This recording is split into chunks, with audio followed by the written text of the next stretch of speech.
right. Hey, everyone. So my name is Shekinah. Let's make sure I'm doing this right. So my name is Shekinah. I am the founder of 1140 Glory and the Renaissance Conference.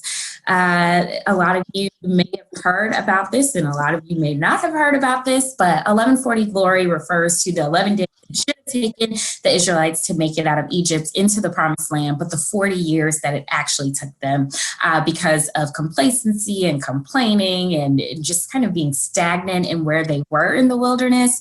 And so 1140 Glory is this reminder to get to our Promised Land in the time that has been kind of set and ordained for us to make it to our calling, to our purpose, to that fulfillment in life. And so we started this conference, and now we're branching out this year with the Renaissance Conference as well as the Renaissance webinar series to keep people engaged, because I think a lot of times we go to empowerment conferences, we have a great time, we leave pumped, but then we don't really do much with it. And a lot of it's because we lose that accountability. We lose that connection that we had for that day or for that weekend. And so this is all about helping to maintain those relationships and helping to kind of keep everyone pumped up and ready to go throughout the year to continue to pursue the greatness that is within each and every one of us. So today we have Kat Branch with us. She is the host of 40 is the End podcast. You can follow her on Instagram or on Twitter at 40 is the End. The podcast is a weekly show where they discuss all things faith, family, and fitness. Before turning 40 a few years ago, Kat was anxious about where she was in life, and she felt that she wasn't where she should be mentally, spiritually, and physically. And so in a conversation with her bestie, she had an aha moment when she suggested that she go to therapy. So Kat says that my life forever changed because in therapy, I have been able to uncover and address everything that has limited my belief in myself. She created the 40 is the End podcast for the woman who is tired of feeling stuck, confused, and scared, and ready to live an adventurous, uncomfortable life. Kat is wife to Joseph, bonus mother to Breyonnia, and mother to Billy. She enjoys her day job as a university administrator, reading, traveling, and running, and is right now with us from Vegas, actually. Her motto is, I can do all things through Christ who strengthens me, especially with a cup of coffee.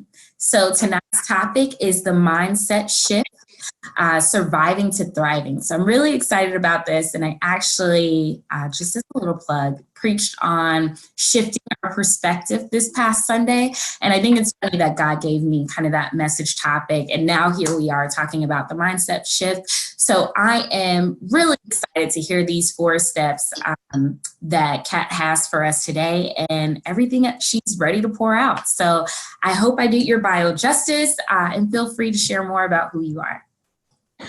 You did everything that I don't have anything else really to say beyond I'm loving your energy. I really, really, really love your energy. And I just want to say, first of all, thank you for the opportunity. Thanks so much to Jonna, whom I love dearly because her grandmother loved me so much when I was a woman like herself. It still does, excuse me. So I just want to say thank you so much for the opportunity. I appreciate it. And I'm excited to talk to you guys today. Thank you. We're excited to hear from you. And thank you, Jonna. Yes, let me give a shout out to Jonna because the other webinars have pretty much been planned by myself, but Jonna took this one on. And so we are really appreciative of your time in planning this.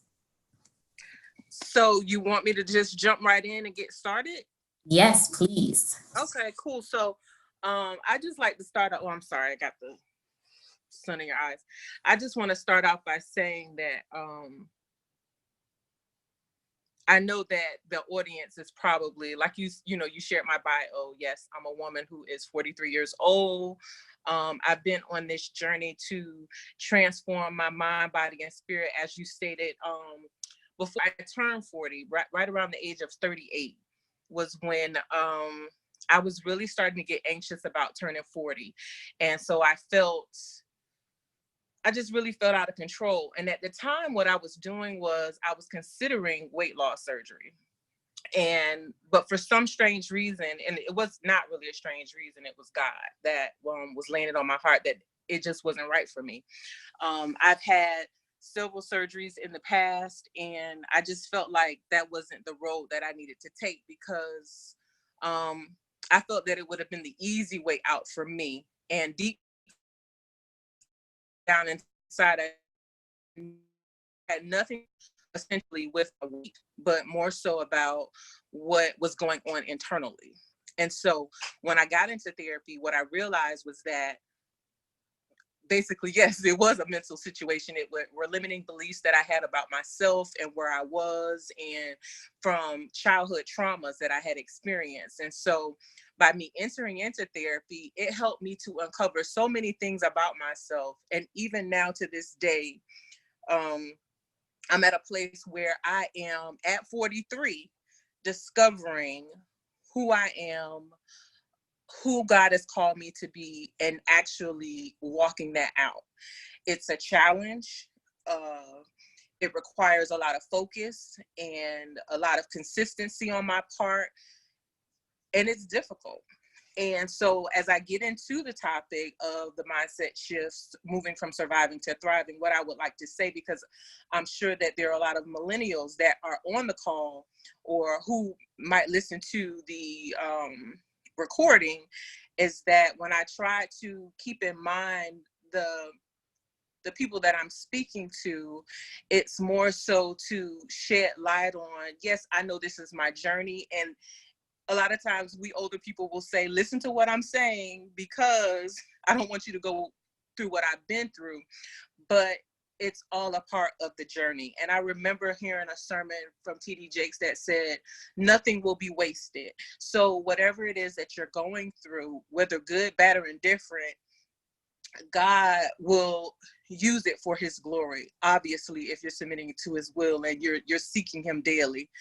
So when I'm talking about the mindset shift and moving from surviving to thriving, a lot of what I was doing had to deal with, like I said, I had experienced childhood trauma. And a lot of times when you experience trauma, it's all about survival.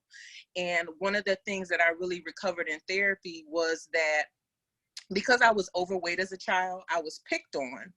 And what happened was I learned how to put up a guard. I learned how to put up a wall rather around me in my response to people, especially if it was something that wasn't favorable, right? So what I would do is what I found as uncovered in therapy was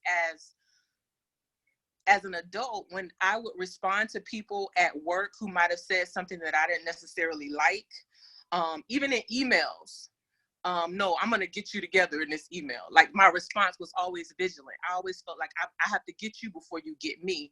And it was in response to what I had been programmed to do from a child. And again, in therapy, that's something that came to light, because that wasn't necessarily something that I realized to be an issue. But when I realized that I was responding in a way that was always on defense, that's what people do when they're in survival mode. They respond in a way to protect themselves. But now, as a 43-year-old woman, and at the time, 38, when I entered therapy, I was 38. What I realized is I no longer need to protect myself in that way. Furthermore, I'm a child of the King. And that was always something that, and I still struggle with today, is realizing and renewing my mind daily to say that God is my protector. He will cover me and protect me. But I have to remember to anything that is that I feel where I'm being attacked, I have to take that to him. I have to give those things to him. And in my surviving, I realized that I was carrying around all these things that no longer served me. And I had to remember who I served, who I belonged to. And so, again, in changing my mindset and shifting into becoming this new person, those are things that were revealed to me in therapy. And I am so grateful, like you mentioned here in talking about my bestie, Nika Smith, who who had been a practicing therapist, and who was a practicing therapist at the time, saying to me when I mentioned to her, I'm considering weight loss surgery, and she said, maybe you should go to therapy. And when she said it to me, it was like a relief.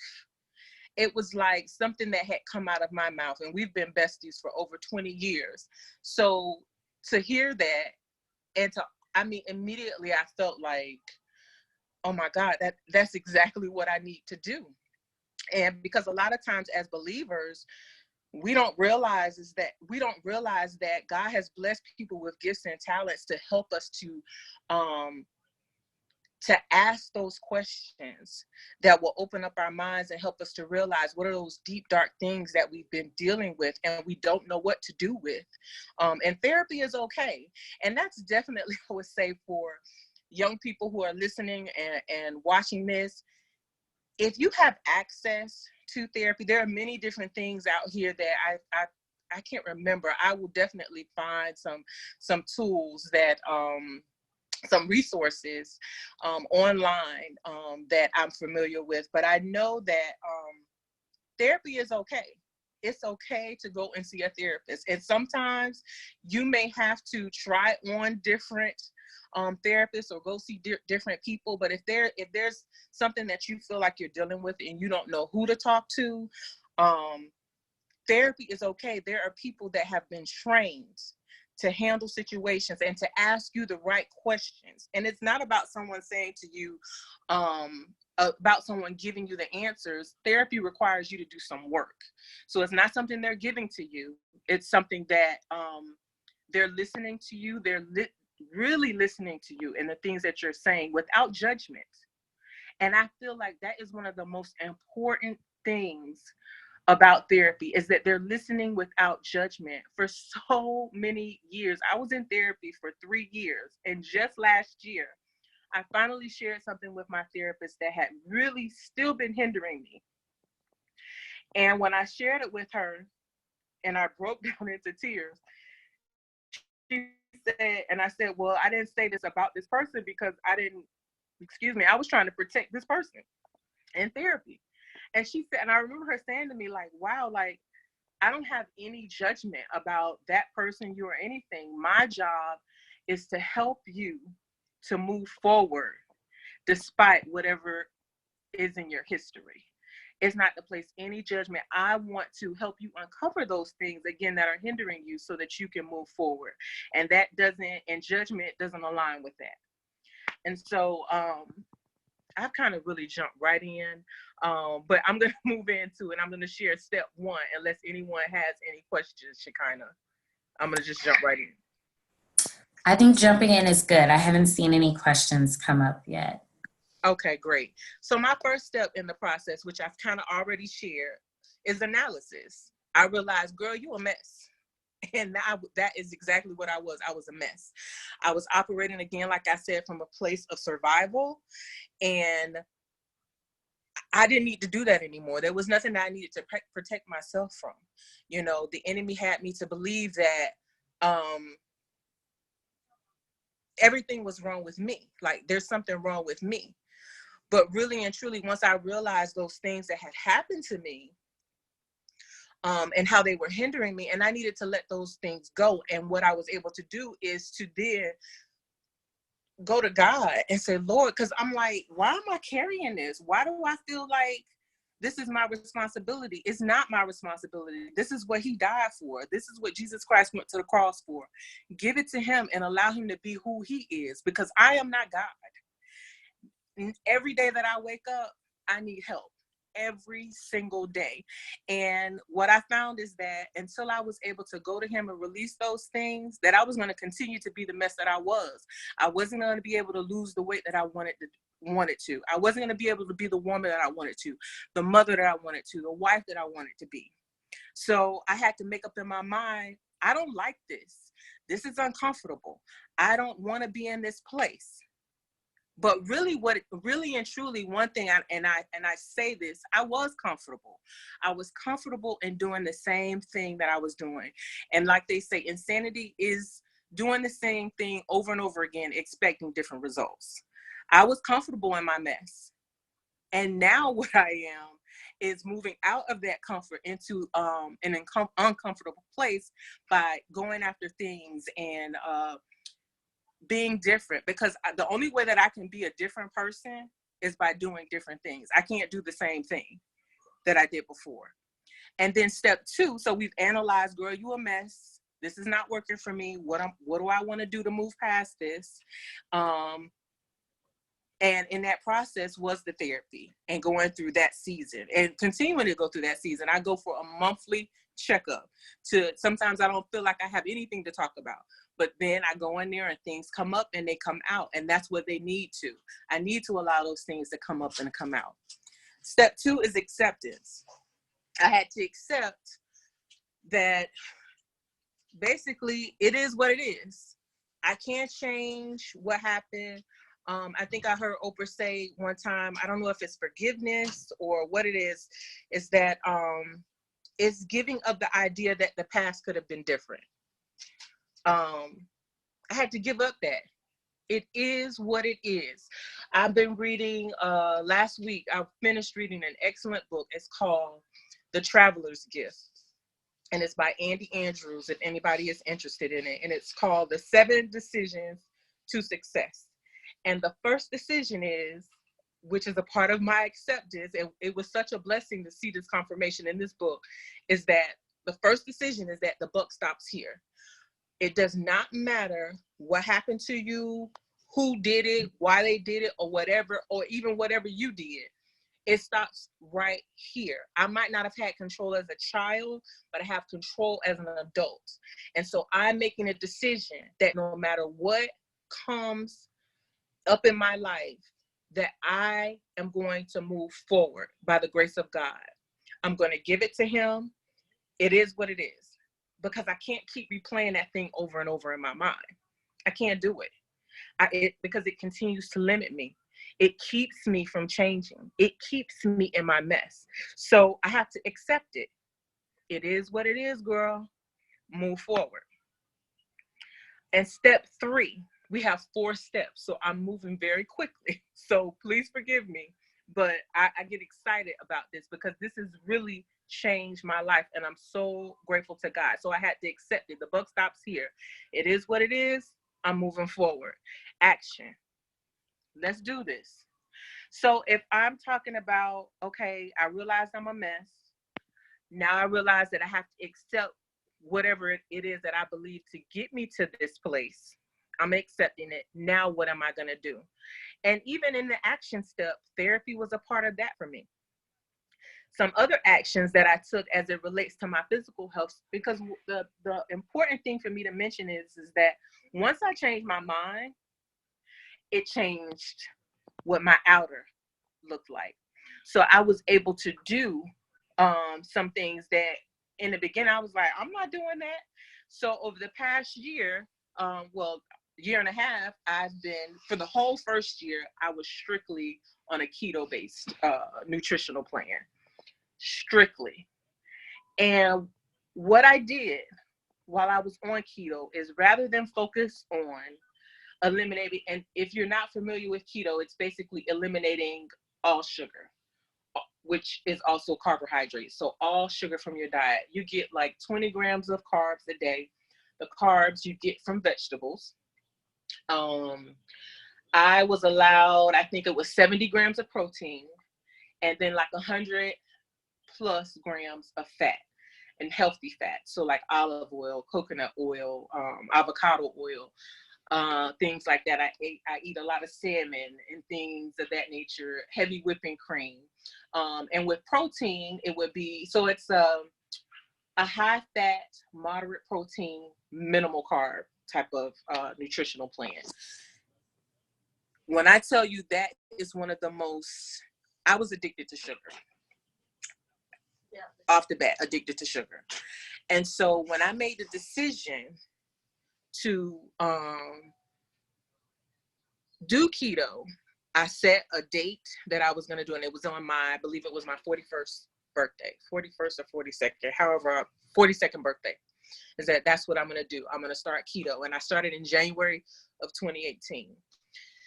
And what I did was, rather than look at it as a diet, I really looked at it more as a sacrifice to God. Because I'm going to tell you, when you've been addicted to food for a lot of your life and you decide that you make a decision that you're going to give something up, then once you make that decision. This has been so good, though. I think these 3 steps are really, really important. Perfect. I think Jonna is reaching out to her to see what's going on. But I think that these 3 steps are super, super important. Step 1, starting with the analysis, like really figuring out what's going on. Once again, y'all feel free to DM, text, post in the chat if you're online, if you have questions, or if you're on the phone, also feel free at this time to just kind of unmute your phone and hop in. I'll be able to see when you unmute it. So, or I should be able to see when you unmute it. So I should be able to hear you. But yeah, like this is super exciting. So I think one of the first steps, as she mentioned, of really just taking the analysis, understanding where you are, being real with yourself. I know from kind of a spiritual standpoint, a lot of times we often say like, oh, you have to talk by faith and speak by faith. And I think that's one thing, but you also have to face the reality of what it is, like what's going on in your life and what does that mean and what does that actually look like? And then realizing that a part of that acceptance, a part of that action is also recognizing that there are people that God has gifted to truly help you out and help you along the way. I think that's super important too. Let me see. Has she hopped back on, Jonna? I don't think so. Not yet. And then the next part of acceptance, I think that was really helpful too in that book. I'm going to have to get that book title again from her because the 7 decisions to success. I have to figure out what these other decisions are because I think that is something when we're thinking about our purpose and our passion and our calling, you have to decide to chase that every day. You have to wake up and decide to keep going. George comments that giving up on the idea that the past could have been different is extremely powerful. That's true. I mean, I think a lot of times we even say, especially in our young millennial stage, I should have been this place or I should have been this place by now. And really just accepting truly where we are right now is so important, and accepting and maybe even coming to terms with we are where we should be because that's where we are right now. And then also knowing that if we feel that we're somehow behind on time, for those of us who believe this way, God is a redeemer of time. He's a restorer of time. So the time that we think we've lost, he really does give back to us. And then, you know, analysis and acceptance is cool, but without that action, like I wrote that in all bold, because without the action, none of it means anything. We can talk all day long. We can gather as much information as we want to gather, but it means nothing if we don't actually put it to work. I was recently listening to this podcast that talked about how people go to these conferences, say, and they start to pull all of this information together, right? They get a ton of different puzzle pieces, but they never put the puzzle pieces together to actually make the puzzle. And I think that's why we hear the same motivation over and over. We hear the same messages, the same tools and tips over and over again, because for whatever reason, we haven't started to put the puzzle piece together where we can actually move forward and make a change and do something different. So I think it's really important for us to continue to think about how we can act and what that really looks like. All right, so I think she's calling back in right now. Jonna, you would have to check the participant list to see which number is hers, since I don't know. I'll keep my eye out for it. Okay, thanks. No. Yeah, so if anyone else has any other comments or questions, I mean, we can kind of make this an open discussion right now until Kat jumps back in. I love that she's done this in the midst of family travel. And it's so funny, I was sitting here thinking, what happens if a speaker ever disconnects? So this is good practice. I will say one thing when she was talking about just like it is what it is, sometimes that's something I really have a hard time with, like accepting something and then being able to move on from that. I think sometimes I just wrestle like with myself, with God. I'm like, I will not accept this for what it is. I'm going to try to change it. But I fail to realize sometimes the first step in actually taking action is accepting like this is what it is. So you have to accept that to be able to move forward. Yeah, that's real. That's really real. George said accountability and consistency, which I think is really funny because you wouldn't know this, but step number 4 is actually accountability. So George, come through and teach it. Teach it like you know it. So yeah, no, that's really exciting. But yeah, I think that's so important, Jonna. We do have to accept like it is what it is. Like it is what it is. Joy says she's so happy to be thinking of these points before 40. And she's grateful for the Head Start. I think that's so real. And that's something that I've even noticed from 1140. I think a lot of times we separate millennials from other generations and whatnot. And that in the wilderness, they wouldn't have made it to the promised land if it wasn't for the generations that came before them. So with that being said, Kat, I think we finally have you back. Yes, I'm back. Can you hear me? Yeah, we can hear you. Okay, perfect. I'm so sorry about that. Somebody knocked on the door. We're just getting ready to check out, but I'm going to go ahead and keep moving forward. No worries. And so I don't know what was the last thing I talked about was action, right? Yeah. So like I was saying with action, part of my action was me, number 1, being in therapy. And what I was going to move into was my physical health and how I talked about a little bit about the nutrition plan that I elected to use, which was the keto diet. And I really looked at that less of like a diet and more of like a sacrifice to basically God. Because like I was saying, I think when I got cut off was that I was addicted to food. But I was addicted to it primarily because what was going on internally, I was suppressing with food. And once I removed food from out of my life, or as a comfort, or as what it shouldn't be, which was a companion, all of these things really started to come up and out. From childhood, from just pain, and, just realizing who I was living was not who I was, and who I was becoming was not who God created me to be. And so as all of those emotions and everything was coming up out of me, what I realized was that I really had to lean and depend on God, because I didn't have that sugar and those things that I was used to suppressing those feelings to be able to deal with it like I wanted to, which was to suppress it again with that thing. And so whatever it is that sometimes in life, if we have dealt with things or are dealing with things, we can tend to, it could be food, shopping, premarital sex outside of marriage, all of these different things we could be trying to use to fill a void, which is not what we should be doing. So throughout that process, I really lean and depend totally and completely on God, because, again, I didn't have what I was used to.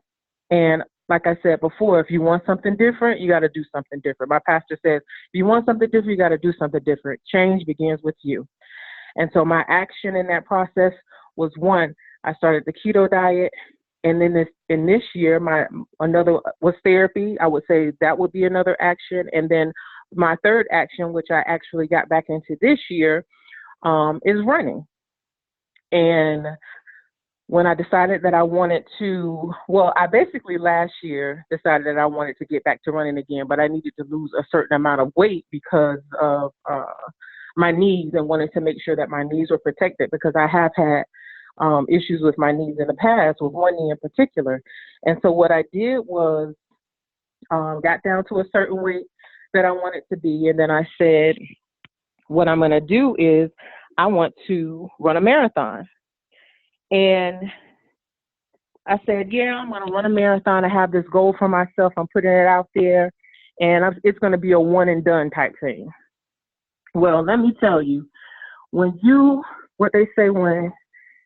have a plan, God laughs at your plans, because I was in church one Sunday. This was probably in February or March of this year. And I was sitting there, and I clearly heard the Lord say to me, this is not one. You're going to run a marathon every year. And I'm thinking to myself, what? No, I'm not. Who is he talking to? But I swear to you, it has truly, and I know it's only God, because I was asking my bestie, I said, I wanted to tell her immediately, but I was scared to, because I already knew what she was going to say. She said, that was God, because that Kat wouldn't have come up with that idea. And I was like, you are absolutely right. And so now basically what I'm doing, I've signed up for my first marathon, which will be January 2020. And I'm on my way to being the person that God created me to be. And what has been so exciting to me, guys, is that I was having a conversation once again, and let me say this, I talk to my best friend pretty much every morning on my way to work. That's just what we do. If not every morning, every other morning. And we were she was talking about something historically in her family. And it helped me to recall that I initially started running back when I was probably in my early 30s, was when I really started running. And I stopped after I had my son, and I stopped before I had my son, and then got back into it, and just kind of back and forth. And I always attributed my wanting to run or me starting to run when I was living in New Jersey, in my early 30s. But in that conversation with her most recently in the last couple of months, it made me recall that I had a desire to run back when I was probably in the ninth grade. We used to always have to do these fitness tests, and a part of that fitness test was being able to run a mile in, I don't know if it was like 15 minutes or whatever it was, but like I said, I grew up overweight, so there was no way for me to run. And I would remember, no way that I was able to run within the allotted amount of time given. And I remember saying, I just want to be able to run a mile. I just want to be able to run a mile. All those years ago. And now here at 43, God helped me again in a conversation with my bestie to make me recall that memory. And see, what happens is, the reason that you have to change your mindset is not only because and you have to address those things that are limiting you, is not only because you want to do better, but it's because God wants you to recall all those promises that he gave you so many years ago. I've wanted to run since I was 13 or 14 years old, had that strong desire. And when I tell you, when God brought that to my memory a couple of months ago, I could just feel his arms wrapping around me. I just felt his love, because he helped me to recall something that he would promise me years ago. And now here I am, again at 43, able to do things with my body to run, with my consistency. I start the marathon training actually in August, but with the consistency that I have committed to over the past 5 months, and just getting back there and running 3 miles 3 times a day, I'm already back up to 6 miles. And that's only by the grace of God. And it's because I said I'm taking action. I'm no longer going to accept what is, because this is not who he has called me to be. And so I'm just grateful to God. It is all for his glory. Just like you talked about before, Shekinah, when you started talking about the Israelites and them for 40 years out there in the desert, just basically roaming around in circles. That's where I was, just roaming around in circles, not understanding who I was or who he called and created me to be.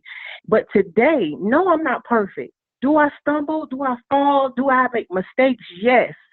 But I make them with a different mindset, and knowing that all things work together for the good of them that love him and are called according to his purpose. And I am called, and I know that. And my last step would be accountability. accountability to myself, accountability to God, number one, because he went on that cross and died for me. And if he would do all that for me, who am I to say that I'm just going to accept the hurt and the pain and just live my life? Well, it's not going to get any better. I'm just going to no. He died so that I could give all of that stuff to him. So I'm accountable to him. And then I'm accountable to myself. You know, I want something different. I deserve to be who God created me to be. I deserve to live a blessed life. I deserve to be happy. I deserve to have joy. That is what I deserve, because he is my father. He is my king. He is the Lord of my life. That is what I deserve. And finally, I'm accountable to people around me. I'm accountable to my family. I'm accountable to my friends. I'm accountable because if I don't get it right, somebody else can't get it right. People have to be able to see what God is doing in our lives so that they know that it's possible. And it is possible. God makes no mistakes. Things happen again. It's a part of life.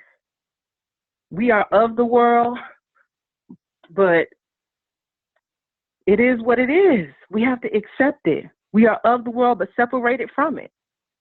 And so I'm just grateful that, you know, even through this process, I'm still learning, I'm still growing. And I would say I think I briefly heard while you guys were trying to unmute us, is that I so appreciated to hear you guys say, because I appreciate it so much. I grew in the household with my grandfather. And so the appreciation that I have for older people, I love being surrounded by older women. Jana's grandmother is a mighty woman of God. And when I tell you, she has been heaven on earth for me, and encouraging me and strengthening me and giving me words and giving me encouragement. And I'm just grateful to be able to do that same thing for other, not only women my age, but younger women, you know, to say it doesn't matter where you are. It matters where you're going. And so, I mean, basically that is, you know, the extent of, you know, what I wanted to share as it relates to the mindset shift, moving from surviving to thriving. I'm definitely grateful to God and just seeing the wonderful things that he has in store for all of us that love him. And we have to be able to, people got to see our light. People won't know God if we're not doing what we should be doing. Yeah. I think that is so key. Thank you so much, Kat. I really appreciate your time and all of your wisdom and knowledge that you're sharing with us right now. And I think that is so important. People do need to see what God is doing in our lives so that they know, right? You know, it's we overcome by the word of our testimony, but so do other people, you know. And I think a lot of conversation that happens is what we see on social media and trying to base our lives on someone else's highlight reel. But it's these real moments where we talk about what we've experienced and how we overcome that really help people to start thriving, not just really. So this has definitely been really exciting. Some things that I really heard. If anyone has any questions or comments they want to drop in, please drop into the chat or message us. I think that something I really like, you know, George, while you were off, George brought up accountability and consistency. I was like, have you already heard Kat's talk? Because I'm pretty sure this is where she So I think it's so important that we take consistency, or that we have consistent action, right? And that from our calendars, that can be from the accountability that we build. But someone mentioned kind of in their registration that they need to move their life forward to the next stage, but they need to know where. So maybe you can give a little bit more advice on how to know where to start when you're like, okay, I know I need to take a step, but what's the first step? You said, they know they need to take a step. They know they need to take a step, but what's the first step? So it's like, even when you start writing a essay, and I think of that SpongeBob episode where he writes and it's like the fanciest but he doesn't know what else to write after that. So how do you know what the first step is? Honey, let me tell you, pray. Because even in preparing this for this webinar, I thought to myself, it's so funny. I'm here in Las Vegas because I was here for the Society of Human Resources National Convention, and I was looking. I was in a presentation, and I think that what I noticed was the woman didn't necessarily understand her audience. It was a great presentation, but sometimes some of the jokes that she had, or, just her disposition wasn't well received. And it made me, and I was thanking God because I said, wow, I'm grateful to be sitting in here at this time because it made me want to be more aware of the audience that I would be serving today. Mm-hmm. But I would only have recognized or even presented it that way today if I hadn't prayed about it. Because what I'm finding now, the older and older that I get, is that I need to pray. I need to have a relationship with God like I have a relationship with my husband, my son, and my daughter. I need to, just like I can talk to them, I need to talk to him. Because we just don't realize how tangible he is. He is, and it doesn't take, sometimes we think we got to go to church and, you see somebody up there that's been praying for years and you hear them and they're going in. But sometimes it's just, Lord, help.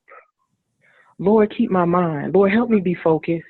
Just a simple prayer, just reaching out to, just having a conversation with him. So I would say first to pray. First and foremost is that pray. Ask God, what should I be doing? And it's just like you mentioned with social media. Sometimes we'll pray, but then we're not taking away some of the other things that are distracting us. Pray and fast. Take away some distractions, because we'll say, oh, well, he's not saying anything to me, but you're still doing the same thing. You're still doing the same thing. You're still spending your time. I'm bad about scrolling on Instagram. Bad about it. And I have to say, when they have that new timer on the iPhones. I don't know if it's just iPhone specific, but it'll tell you when you reach their hour. When I reach my hour, that's it. Come off of it. Pay attention to God. And he is not just, oh, this is what thus saith the Lord. It's as simple as me going outside and I could hear a bird chirping, or I could see how beautiful the trees are. Or I was telling my girlfriend, we talked about this as well, how I realized, like, in the last couple of years, how many rainbows I've seen. And I was just like looking around saying to myself, wow, it's amazing all the rainbows I see. Like, the only thing that changed with me, Shekinah, it wasn't God. The rainbows are always there. What's changed was what was going on in my mind, was that I had taken the junk away, because the rainbows were always there. It just was, what was I paying attention to? I wasn't looking in the sky for anything. That's real. Wow. That's really important. I think we drown out a lot of the things that are happening around us, being too focused or consumed with what's happening on these tiny screens in our hand, or sometimes even what's just happening in life. Sometimes we're just so distracted by worries or cares, and we forget to take in just the beauty of being present, present here. I think Jonna might have a question. Let's see if she wants to chime in.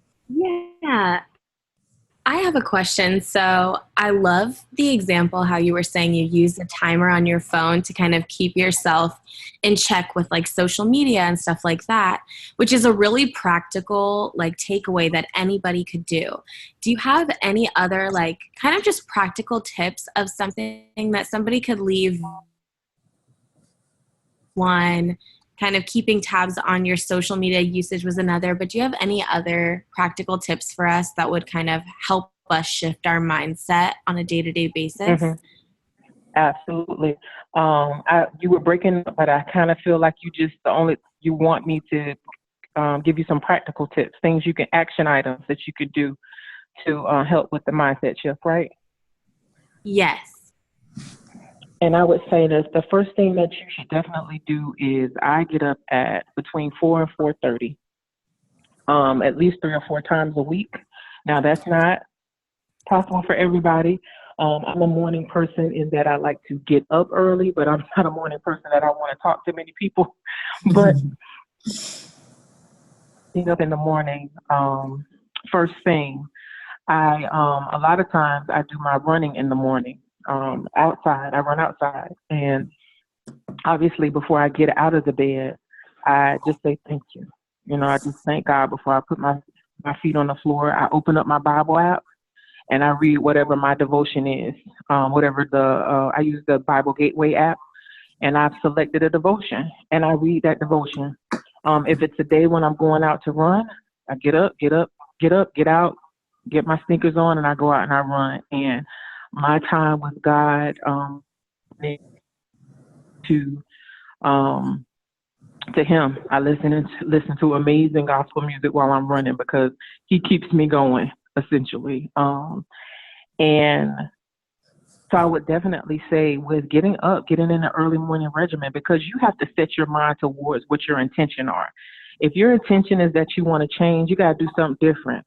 Yeah, I want to sleep and I want to stay in the bed, but I also want to look. I know who I want to be at the end of the year. I know what the things are that I want to see happen at the end of the year. So then that means that I got to make a sacrifice. I got to get up early. I have to spend time with God. I tried to switch it. I tried to do it at night because all I did initially, I worked out every morning early, but I had to fit it all in. I have to do my devotion in the morning, and I have to do most of my workouts are done in the morning except for 2 days a week. So I'm going in with a plan. You got to have a plan. You got to write it down. There's a book. Write it down. Make it happen. Mm-hmm. You got to write it down. And for me, that's what works for me. Even if I used to only want to write down in like a calendar organizer, but now I'm trying to get with the times, and I use my notes a lot more on my iPhone. I use that note tab, and then I go in it, and I like it because I like to see things checked off. If you wanted to put one foot in front of the other, you got to have a plan. Mm-hmm. You can't just say, this is what I'm going to do, and then not have a plan. So the night before, write some stuff out of things you need to accomplish that week or that day. Write some stuff out. And it's hard for me to stick to that. Sometimes I'll be good for 3 days, and I'll say, I have it in my mind, but no, I need to write it down. I need to see it. I know it's Habakkuk says, write the vision, make it plain on tablet, that he may run who reads it, for the vision is yet for a point time. So it's in the word. Write it down. Yeah. Okay, so I have another question for you. And then I think we for one more question, if anyone has one. But what's something you do to stay motivated and to get and take action? So what motivates you? What motivates me? And how do you What motivates me? I would definitely say that now it's really less about motivation and more about discipline. Okay. I know, because I feel like motivation, I don't want to say it says like, you just have to be disciplined. I mean, forget, like, what do you want? Because sometimes the song says, or you have to encourage yourself, the scripture, you have to encourage yourself sometimes. A lot of times you're not going to be motivated, but when you start to be consistent in something, like with me, I started out just doing 3 miles 3 times a week, whether I was walking it or running it, 3 miles 3 times a week. And now, even in the mornings, my body will just wake up. Even if I'm tired and I don't want to run, my body will just wake up. So what you want to do is, it's less about motivation and more about discipline. Gotcha. You have to be disciplined. You have to be disciplined. The only way you can do that, again, is going back to the practical steps that I talked about. You have to find something that you can start a routine in. And it may not be what I do, but even if you say every morning, I'm going to pray and listen to a spiritual song for 5 minutes. I'm going to do that every morning. Start with one thing. Don't start with a bunch of stuff because, the way I am, my personality is that, you know, if I start with too much, no. Start with one thing. That's all you got to do. Just do one thing. And when I first started on keto, when I first started my activity again, I would get up in the morning and I would just dance in my spare bedroom. And that was my exercise. It was just something to get me up and get my blood going. You know, sometimes we think it takes a whole lot, and it doesn't. It doesn't take a whole lot. Just find one thing that you can stick to and do it that week. That first week, find one thing that you can stick to and do it for the whole week. Maybe do it for 6 days and then take and rest on the 7th day. Maybe do that for 1 week or do it for 2 weeks. And then when you feel like, okay, I got that down, then add something else to it. Don't do it all at once, because you may say, this is too much. Pick one thing a week that you want to add on, or one thing every other week that you want to add on. And before you know it, you just naturally, you have naturally created a plan for yourself. And it didn't require motivation. It's just your mind got used to it. You know what I mean? Yeah. I like that. So a stepwise approach. I like and it's about discipline, more about discipline than it is motivation. And I think that's important for carrying out and being consistent. Because like I mentioned earlier, you know, we go to these conferences, we feel empowered, we feel motivated, and then we lose something. And that thing exactly probably discipline that will keep us where we desire to be in terms of continuing to move forward. I wanted to ask you for, you mentioned a book in the very beginning about the 7 decisions to success. And so if you could just that book title and author again. Absolutely. It's called The Traveler's Gift. And for a person that doesn't necessarily like to read, it's an excellent read. I'm not going to give anything away, but definitely you will enjoy it. It's very good. The Traveler's Gift, The 7 Decisions to Success. And the author is Andy Andrews. I read most of it on the plane over here to this conference. I'm reading the sequel to that because I shared that on my Instagram a couple of weeks ago and didn't even realize that he had written a sequel to the book, which is called The Traveler's Summit. And that one is good as well. So I got 3 more chapters in that. I intend to finish that on the plane tonight going home. But definitely, yes, pick that book up. It's very good. And another one that I have really enjoyed too is over the years is The 7 Habits of Highly Effective People. The concept that I like in that book, that one is by Stephen Covey. It's called the premise of that book is to begin with the end in mind. Yes. What do you see the end of 20? I saw a meme the other day about it.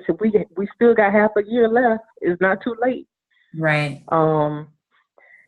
We still got half a year left. You know, it isn't too late. It's never too late. Listen, any morning that you wake up and you have breath in your body, thank God and get up and do something.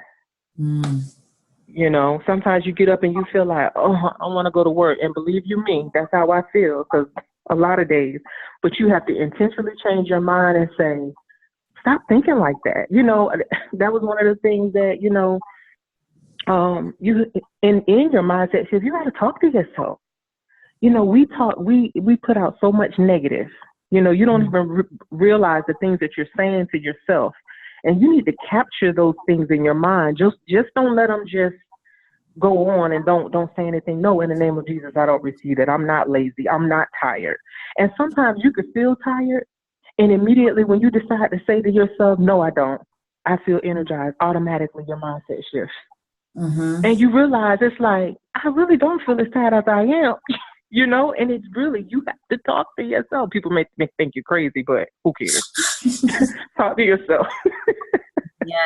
Yes. Well, we can talk ourselves out of a lot of things. That's very true.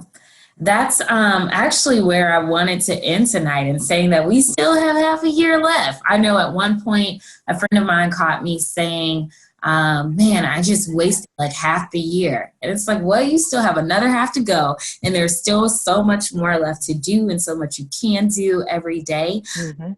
Thank you, Kat, for all of these tips. I think there's a lot of practical knowledge in here, and that's what helps us take this information and truly apply it and build a new life and kind of start thriving in this that we have. And so I really appreciate it. I think these books are really going to be great reads. Again, you all can follow Kat on Instagram at 40 is the end, and that's spelled out. You can also follow us at 1140 Glory, and I'm at Shekinah Cute, and everybody can exchange and drop your Instagram names if you like into the chat.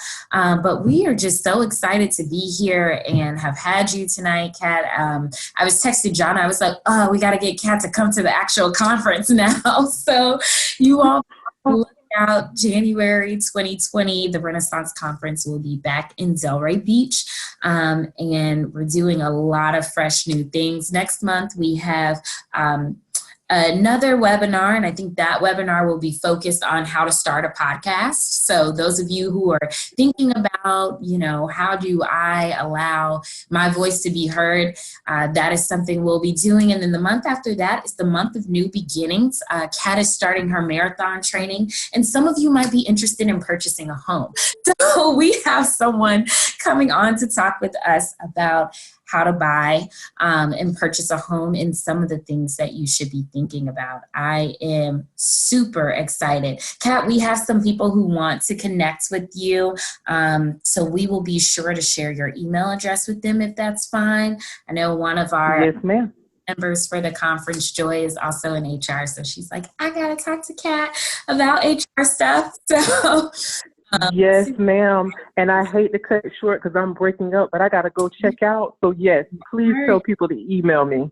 Will do. Thank you so much. Thank you all for joining us tonight. And we will see you next month. All righty. Have a good night.